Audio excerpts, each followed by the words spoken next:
가장 먹고 싶지 않는 것이 나이인데 이제 한 살을 더 먹고 먹게 됩니다. 오늘 마지막 주일 쉼없이 우리는 한 해를 달려왔습니다. 우리 영원히 다시 오지 않을 2025년 이제 3일 남았습니다. 어떻습니까? 시간은 그렇게 물러나지도 않고 뒤로 돌아가지도 않고, 그리고 앞으로만 시간은 계속해서 앞으로만 갑니다. 단순한 진리죠. 붙잡을 수도 없고 뒤로 돌아가지도 못하고 앞으로만 계속하는 이 시간, 우리는 이 단순한 진리를 잊고 살아갑니다. 그러면서 마냥 살 것처럼 살아가죠. 오늘이 나의 마지막 시간이다, 오늘이 나의 삶의 마지막이다, 여러분 이런 마음이다 그러면 어떻겠습니까? 하루하루 그냥 대충 살 수 있겠습니까? 우리 내년에는 우리 모두가 나의 마지막 한 해가 될 것이다, 이 믿음으로 전력 질주하기를 축복합니다. 아멘. 올해 우리도 전력 질주를 했습니다. 여러분들이 힘있게 예배를 드렸고 힘차게 새벽 예배 3개월을 했습니다. 힘차게 있는 물질을 하나님 앞에 정성껏 드렸습니다. 힘차게 달려왔습니다. 모두에게 하나님의 은혜가, 하나님의 축복이 함께하기를 바랍니다. 이 땅의 모든 시작과 처음을 붙드신 분이 하나님이셨습니다. 태초에 하나님이 천지를 창조할 때 시간을 창조하시고 처음과 시간의 시작을 붙드셨고 시간의 마지막 끝도 동일하게 붙드시는 하나님이십니다. 여러분 이 사실을 믿습니까? 시작하게 하시는 이도 하나님이시요 끝을 맺게 하시는 분도 하나님이시고 새해의 시간을 시작하게 하시는 분도 하나님이시요 그리고 한 해의 마지막 순간을 붙드신 분도 우리 하나님이십니다. 여러분 하나님은 시간만 뿐만 아니라 우리의 인생을 붙드십니다. 히브리서 1장 3절에 보니까 그의 능력의 말씀으로 만물을 붙드시며 그랬습니다. 하나님의 능력의 말씀으로 만물을 붙들었다. 만물, 자연, 동물 그리고 인간 모든 것을 하나님께서 지금 붙들고 계신다. 여러분 각자의 인생도 하나님께서 동일하게 붙들고 계신 줄 믿습니다. 이 믿음으로 살아가기를 바랍니다. 우리 인생을 태어나게 하시는 이도 하나님이시고 우리 인생을 거두어 가신 분도 하나님이십니다.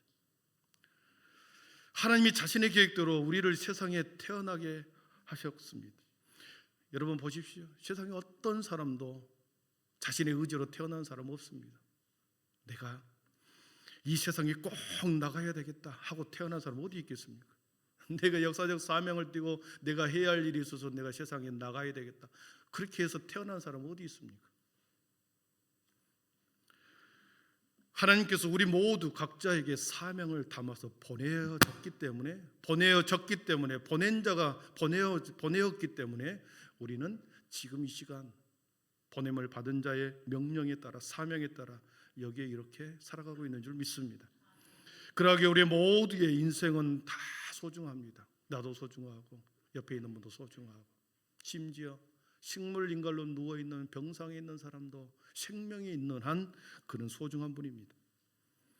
반대로 또한 그렇습니다. 세상에 어떤 누구도 나는 계속 살아야 되겠습니다, 고집 부리는 사람 어디 있겠습니까? 나 할 일이 너무 많습니다.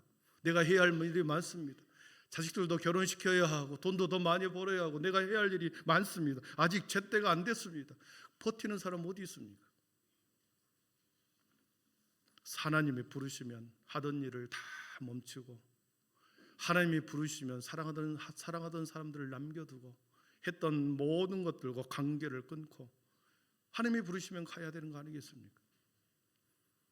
우리 인생을, 우리의 시간을 붙들고 계시는 분이 창조 때부터 하나님이셨음을 사랑하는 성도 여러분 믿을 수 있기를 축복합니다. 오늘 2절을 같이 읽어보겠습니다. 2절입니다. 너를 만들고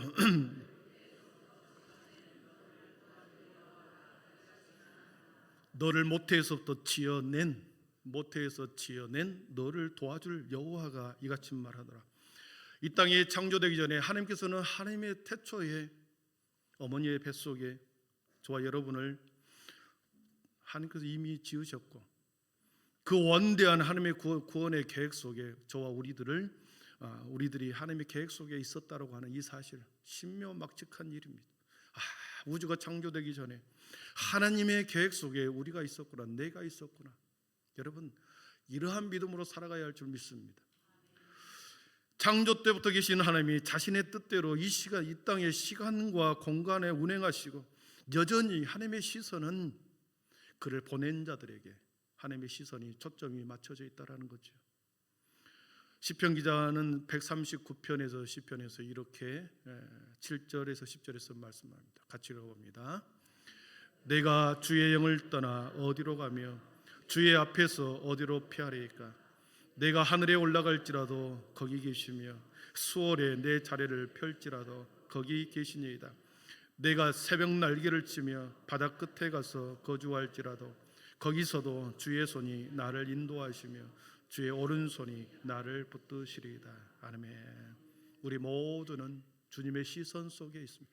피할 수가 없습니다. 실패의 자리에도 하나님은 그 실패의 현장에서 저와 우리를 붙들고 있었습니다. 눈물의 자리에서도 주님께서 함께 하셔서 같이 울어주었습니다. 주님의 시선을 피해서 지하 깊은 곳으로, 어둠의 깊은 곳으로 숨어 들어간다 할지라도 하나님은 거기에 있었습니다. 사망의 엄침한 골짜기를 다닐지라도 하나님께서 오른손으로 우리를 의로운 지팡이로 여전히 우리를 지키고 계셨습니다. 우리의 인생이 하늘 높이 올라가는 승승장구의 인생의 꼭대기에 있었을 때도 하나님이 거기에 계셨습니다. 반대로 수월의 깊은 자리, 아픔의 깊은 자리, 실패의 가장 낮은 자리에 있을 때도 하나님은 거기에 시선이 있었고, 하나님은 거기에 우리와 함께 머물러 있었습니다. 함께 계셨고 거기 계셨고, 함께 기뻐할 때 거기 계셨고, 한없이 낮고 낮은 자리에서도 하나님이 거기까지 내려오셨습니다. 오늘 본문의 말씀에 보면 6절에 보면은 이렇게 이사야 선지자는 하나님의 말씀을 대언합니다. 같이 읽습니다. 이스라엘의 왕인 여호와, 이스라엘의 구원자인 만군의 여호와가 이같이 말하노라. 나는 처음이요 나는 마지막이라. 나 외에 다른 신이 없느니라. 아멘. 하나님은 처음에 계셨다 그러고 마지막에 하나님이 계셨다 그러고, 그 과정도 하나님이 계셨습니다. 그 과정 안에, 그 중간의 과정 안에, 모든 과정 안에 하나님이 계셨습니다. 한 해를 마감할 때 우리 모두는 어떻습니까? 내가 열심히 최선을 다해 살았다, 이렇게 주장한, 그렇게 말한 사람 없습니다. 대부분은 후회합니다. 대부분은 회한으로 가득합니다. 대부분 아쉬움으로 한 해를 마감합니다. 그 누구도 참 열심히 살았다 스스로 대답할 사람은 없습니다. 그렇기 때문에 대부분 좀 더 열심히 살 걸, 좀 더 그 선택을 하지 말아야 했을 걸, 그때 그 사람을 붙들었어야 했을 걸, 그때 그 사람을 만나지 말았어야 했을 걸, 그러면서 껄껄껄 하면서 우리는 한 해를 후회하며 마칩니다. 이탈리아 토리노 박물관에 리스포스 예수 조각가의 작품의 동상이 하나 있습니다. 그 동상을 관광객들이 볼 때마다 웃음 모습이 있죠. 우리가 잘 아는 그림입니다. 여러분, 동상의 머리 앞머리는 숱이 많게 머리숱이 많습니다. 그리고 뒷머리는 머리카락이 하나도 없습니다. 두 발 뒤꿈치에는 날개가 달려 있습니다. 그리고 양어깨에도 날개가 달려 있습니다. 그리고 한 손에는 저울, 한 손에는 칼을 들고 있습니다. 여러분, 이 동상의 의미는, 그 동상을 설명하는 글은 이렇게 적혀 있습니다. 앞머리가 무성한 이유는 나를 발견한 사람들이 너무나, 나를 발견하면 누구나 쉽게 잡을 수 있도록 머리숱을 많이 그려놓은 거죠. 뒷머리에 머리카락이 없는 것은 지나간 나를 붙잡지 못하도록, 다시 붙잡지 못하도록 하기 위함이요. 그리고 두 발에 날개가 달린 이유는 순식간에 지나가 버리기 때문에 그 날개가 있고, 한 번 지나가면 다시 잡을 수 없는, 그래서 그리스 사람들은 그를 카이로스 신, 기회의 신이라고 말합니다. 양손에 들고 있는 칼과 저울은 무엇을 의미하는가? 기회가 왔을 때, 내가 삶을 살아가면서 기회가 왔을 때 저울은 정확한 판단을 하라는 것이죠. 흐지부지하게 미숙하게 판단하고 지나가 버리면 끝이 없는 거죠. 저울과 같이 정확한 판단을 하고, 칼은 날카로운 결단을 해라는 거죠. 수많은 여건과 상황 속에서도 결단하고 주저주저 하는 것을 결단하는 것, 이것이 기회라는 거죠. 판단과 결단을 통해서 우리 앞에 놓여 있는 수많은 기회를 우리 앞에 닥치는 기회들을 우리가 놓치지 말아야 된다. 기회란 잡을 수 있는 것이 모든 사람에게 누구나 잡을 수 있는 것이지만 한 번 지나가 버리면 누구나 잡을 수 없고 준비된 자만이 그것을 잡을 수 있다. 사랑하는 성도 여러분, 지난 한 해 동안 여러분 시간의 기회를 놓쳐버렸습니까? 만남의 기회를 놓쳐버렸습니까? 그래서 열심히 수고의 땀을 흘렸으나 손에 가진 것이 별로 없습니까? 여러분, 그렇지 않습니다. 아무것도 없는 것처럼 보이나 아무것도 없는 것이 아니었습니다. 여러분, 내 손에 아무것도 빈손인 것처럼 보였으나 빈손이 아닙니다. 지난 1년 동안 우리의 믿음의 삶, 신앙의 열매는 조금씩 더 성숙해졌습니다. 그것이 익고 무르익을 때까지 시간이 필요했기 때문에 아무 일도 없는 것처럼 보였을 뿐입니다. 얻는 것이 없는 것이 아니고 기회를 놓쳐버린 것이 아니었습니다. 성숙의 과정을 위한 잠시 멈춤이요 기다림이요 그렇게 보일 뿐이었습니다. 처음과 끝을 붙드시는 하나님이 우리의 인생을 여전히 붙들고 계시는 현재 진행형입니다. 그렇기 때문에 사랑하는 성도들, 실망하지 마십시오. 낙심하지 마십시오. 한 해의 마지막을 보내면서 처음이요 마지막이신 하나님께서 우리에게 두 가지를 말씀하십니다. 들으라, 두려워하지 말라는 것입니다. 같이 읽어봅니다. 나의 종야하고 내가 택한 이스라엘아, 이제 들으라. 너를 만들고 너를 모태에서부터 지어낸 너를 도와줄 여호와가 이같이 말하노라. 나의 종야하고 내가 택한 여수르나, 두려워하지 말라. 너희는 두려워하지 말며 겁내지 말라. 내가 예로부터 너희에게 과연 반석은 없나니 다른 신이 있음을 내가 알지 못하노라. 아멘. 지난 1년 동안 여러분 수고했으나 수고의 결과가 부족한다고 해서 여러분 실망하지 마십시오. 모태에서 지어낸 너를 도와줄 여호와가 이같이 말하노라 하십니다. 그러면서 우리에게 들으라고 하는 것이었습니다. 이사야 선지자가 당시 백성들에게 들으라. 뭘 들으라고 하는 것인가? 세 가지였습니다. 첫 번째는 회복과 소망, 희망이 있다라는 것입니다. 우리 3절을 또 같이 읽어봅니다. 3절입니다. 나는 목마른 자에게 물을 주며 마른 땅에 시내가 흐르게 하며. 아멘. 목마른 마른 땅이라는 단어가 나오고 나는이라는 주어가 나옵니다. 목마른 마른 땅, 생명을 영위할 수 없는 갈증과 탈진 상태에 놓여 있는 목마름의 상태, 모든 것이 갈라져 버리고 생명이 살아날 기미가 없는 그곳 마른 땅, 갈증과 가람과 탈진으로 놓여 있는 그에게 내가 물을 주겠다. 땅이 갈라져 버린 그곳에 아무리 노력해도 열매를 얻을 수 없는 그곳에 내가 신의 물을 내리겠다. 사랑하는 성도 여러분, 우리 인생도 그렇습니다. 우리 인생은 마른 땅과 같이, 마른 인생과 같이 열심히 수고하나 얻는 것이 없고 수많은 곳에 우물을 파려고 땅을 파보지만 물이 나지 않는 그때에 내가 신의 물을 흐르게 하겠다. 물을 내게 하시는 분, 물을 마시게 하시는 분은 나다. 내 여호와 하나님이시라는 거죠. 물이라고 하는 이 마임이라는 히브리어를 썼습니다. 생명과 관련된 거거든요. 물을 주면 곧 생명이 소생하고 회복한다는 거죠. 소망을 주는 거죠. 희망을 주는 것입니다. 그래서 3절에 4절에 뭐라고 말합니까? 그들이 풀 가운데서 솟아나기를 시냇가에 버들같이 할 것이다. 시냇가에 버들 강아지처럼 푸르른 생명, 소생, 회복이 있다는 것이다. 그래서 너희들은 두려워하지 말고 이제 하나님의 말씀을 들어라. 소망 가운데 낙심하지 말고 소망 가운데 희망과 소망과 그리고 회복이 있을 것을 너희들은 믿으라. 여러분, 이것은 육체적인 것뿐만 아니라 영적인 것도 말합니다. 육체적인 갈증이 아니라 그것을 뛰어넘어 영혼의 갈증도 동일합니다. 영혼이 목마르다는 것은 영혼이 탈진 상태에 있다라는 것. 여러분, 영혼이 목마르다, 탈진 상태에 영적인 무기력 상태에 빠졌다. 이것은 무엇을 의미하겠습니까? 하나님과의 관계가 끊어졌다는 것을 말합니다. 관계가 끊어졌기 때문에 더 이상 영혼의 젖줄이 들어올 수 없기 때문에 영혼이 가란 거죠. 목마른 거죠. 관계가 단절되기 때문에 영혼이 목마른 것입니다. 하나님의 관계가 막혀버렸기 때문에 우리의 영혼이 마른 땅처럼 그렇게 우리의 심령이 짝짝 갈라지는 그런 마음이 되어버린 것입니다. 논이나 논의 거북이 등처럼 갈라지는 것을 우리가 보았을 것입니다. 들판에 논이 쫙 갈라져 있는 거북이 등처럼 갈라진 것을 보았을 것입니다.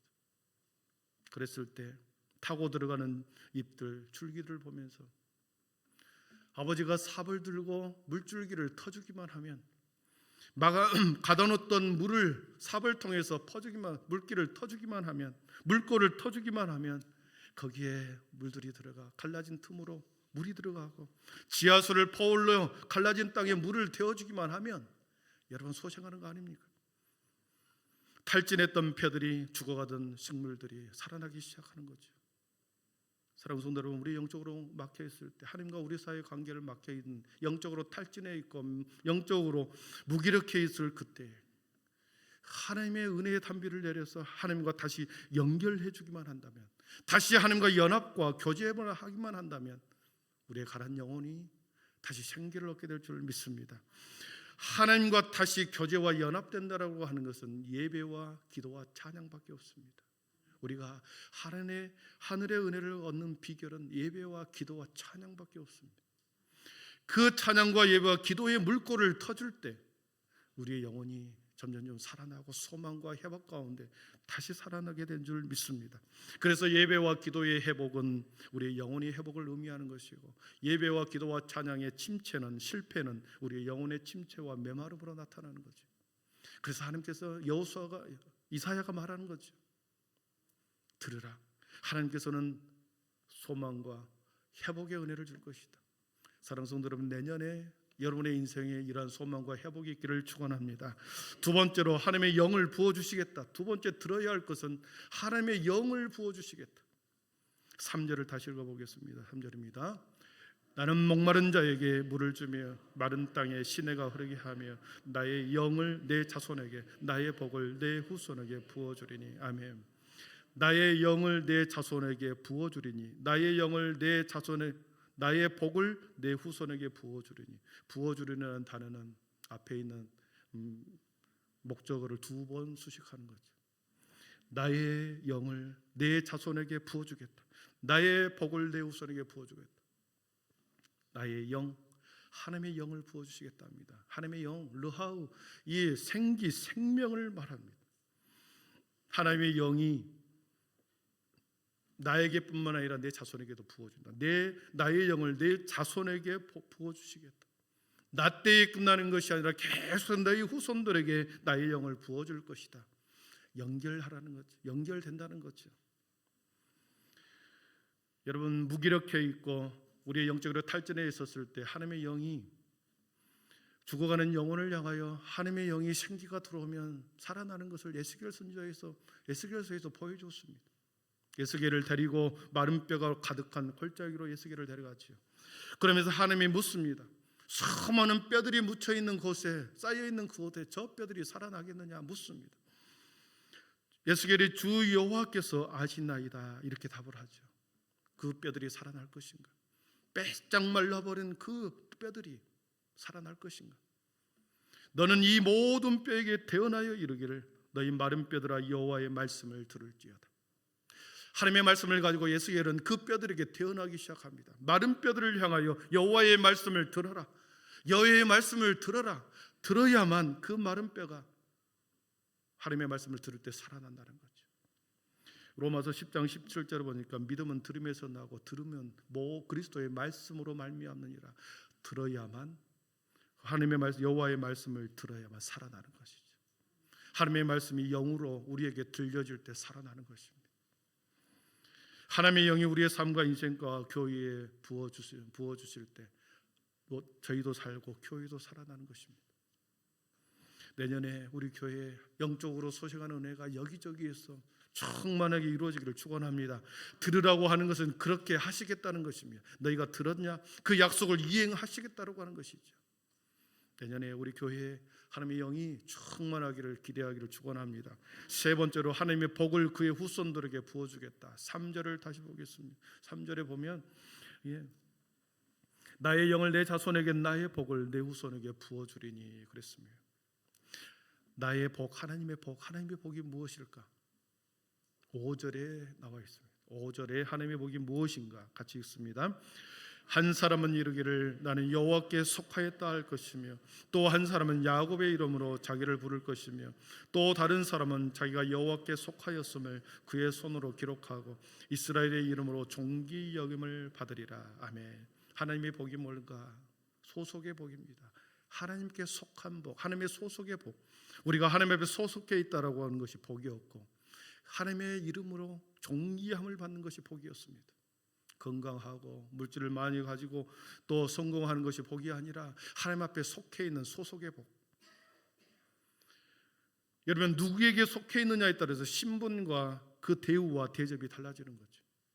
대기업에 입사하면 어떻습니까? 대기업에 소속해 있으면 그만한 대우를 받습니다. 공기업에 속해 있으면 우리의 신분도 대우도 처우도 달라지는 거죠. 하나님 왕의 신하로서의 신분을 갖게 되면 왕의 신하의 신분으로서 위세와 권위를 가지게 됩니다. 오늘 말씀에 여호와 이름에 속한 자들에게는 존귀 여김을 받는다. 이것이 하나님의 복이었습니다. 사랑하는 성도 여러분, 오늘 1절 말씀처럼 나의 종 야곱 내가 택한 이스라엘 백성, 여호와께 속한 자들을 나의 택한 이스라엘 백성이라 그랬고 그들은 하나님의 복을 받는 존귀함을 받는 자들이라는 것을 알 수 있습니다. 너희들이 누구인가? 저와 여러분이 누구인가? 하나님 앞에 속한 자녀인 줄 믿습니다. 하나님에 속한 자녀로서 존귀의 여김을 받을 자. 내년 한 해 가운데서도 사랑하는 성도 여러분, 하나님 앞에 속해 있어 세상에 속하면 조롱거리가 됩니다. 장로고 안수집사고 집사고 목사인데 세상에 속해서 여기저기 기웃기웃거리다가 웃음거리만 돼버립니다. 하나님 앞에 자녀의 소속을, 하나님의 자녀로서의 그 권세를 누리기 위해서는 하나님 앞에 하나의 자녀, 하나님의 권세 속에 하나님께 속해 있을 때만이 존귀함을 받게 될 줄 믿습니다.